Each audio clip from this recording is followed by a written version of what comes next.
खबर आपको दें कि लाहौर के इंसदादे दहशतगर्दी अदालत ने जिन्ना हाउस के बाहर गाड़ियां जलाने के मुकदमे में सनम जावेद समेत 5 मुलजमान की जमानतें मंजूर कर ली। लाहौर के इंसदादे दहशतगर्दी अदालत ने जिन्ना हाउस के बाहर गाड़ियां जलाने के मुकदमे में सनम जावेद समेत 5 मुलजमान की जमानतें मंजूर कर ली। तफसीलात जान लेते हैं डॉन न्यूज़ के नुमाइंदे राना बिलाल से।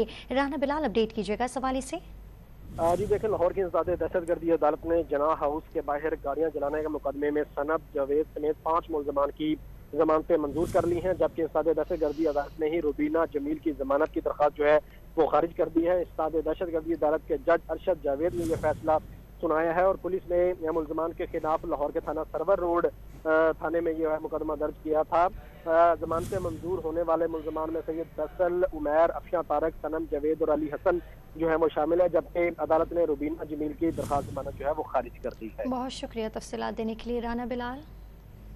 अपने नाजरीन को इस हवाले से बता रहे हैं कि लाहौर के इंसदादे दहशतगर्दी अदालत ने जिन्ना हाउस के बाहर गाड़ियां जलाने के मुकदमे में सनम जावेद समेत 5 मुलजमान की जमानतें मंजूर कर लीं।